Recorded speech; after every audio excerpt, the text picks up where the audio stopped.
des questions dans la salle à poser à la suite de cette présentation. Oui. Oui, je voulais savoir une des plus grosses difficultés qui a été dans ce projet, notamment parce que la prospective n'est pas forcément connue de tous, quel a été l'un des plus gros obstacles dans la mise en place de ce projet? Alors, me semble-t-il, au regard de l'ensemble du groupe, ça a été, dans un premier temps, je pense, l'appétence ou non que les étudiants pouvaient avoir à la prospective stratégique. À savoir, au fond, c'est vrai que c'est une discipline intellectuelle et parfois assez méconnue dans le grand public. Là, en l'occurrence, il s'est agi pour les étudiants, dans un premier temps, d'être sensibilisés à cette prospective stratégique et puis d'y trouver leur compte en termes de management, en sachant que la prospective stratégique fait partie du management, à savoir qu'elle intervient en amont de la stratégie, mais elle permet complètement d'entrer dans le cadre d'un cursus de management.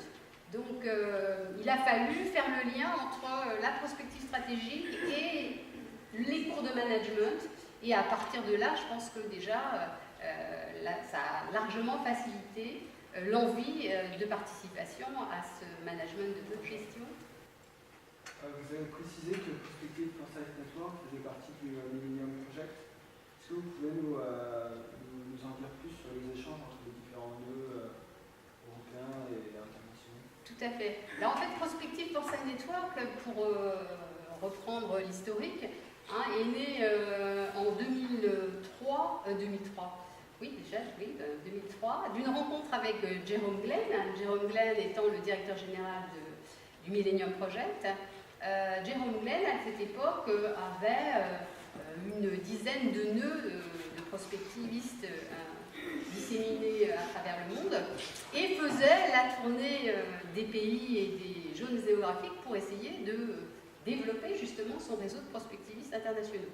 Donc on a été contacté, à l'époque, moi j'étais au CNAM, au laboratoire de prospective stratégique du CNAM, et c'est comme ça que j'ai fait la rencontre de Jerry Glenn, et d'où est né ce lien. À partir de là, les années ont passé et le réseau du Millennium Project s'est étoffé pour aujourd'hui comporter 50 nœuds.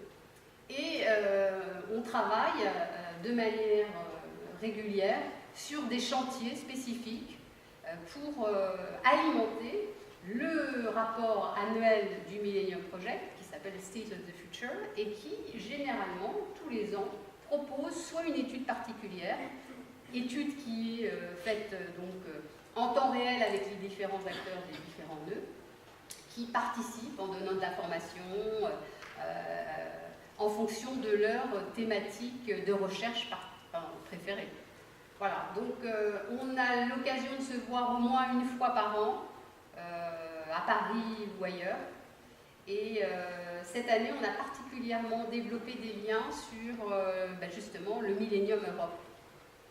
Donc on renforce la dynamique européenne et c'est aussi une raison pour laquelle on a travaillé sur la question européenne avec l'équipe Questionnaire Europe, parce qu'il nous a paru important que justement cette dynamique européenne soit renforcée et la manière dont la jeunesse aujourd'hui se représente l'Europe est importante pour nous dans la dynamique d'une Europe renforcée, unie.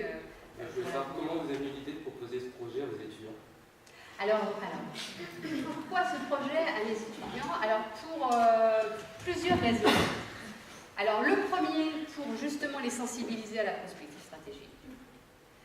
Par ailleurs, ils ont un cours de prospective stratégique au sein du NCGO, au sein de ce master en management de la communication globale des organisations.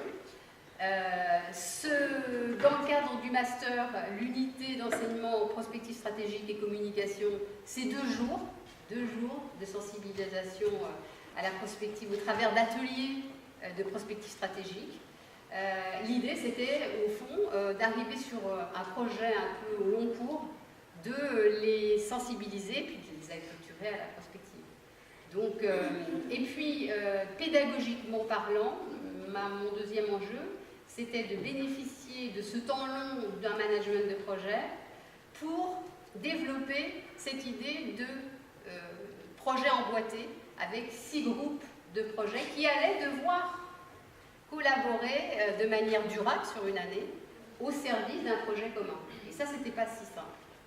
Et donc, il y a vraiment 2 challenges. Il y a un challenge pédagogique et méthodologique en matière de management, et puis il y a un challenge qui est plus lié au domaine d'activité qui m'est cher, la perspective stratégique, en plus d'autres axes de recherche que je mène à l'université, en particulier tous les axes autour de la compétition et les stratégies collectives. Est-ce que vous pouvez nous en dire plus sur vos sujets et thématiques de recherche en tant que prospectiviste et peut-être aussi sur ceux de Madame Bertrand? Oui, tout à fait. Alors Evelyne, veux-tu commencer peut-être? Moi, je suis spécialisée dans ce qu'on appelle la prospective du capital immatériel, toutes ces qualités des liens, comment on peut utiliser la prospective dans le développement humain, pour les dirigeants, les futurs dirigeants, ou même d'autres populations. Ça, c'est mon thème de travail et de recherche. Alors moi, mon thème de recherche de prédilection, ce sont les stratégies collectives.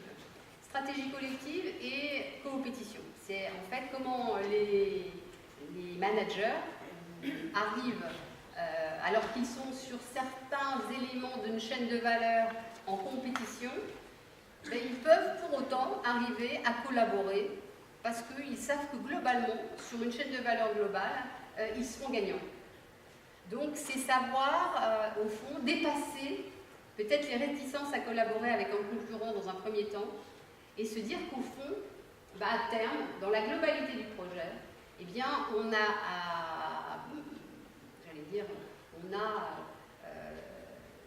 véritablement des gains et des avantages concurrentiels à gagner en travaillant ensemble.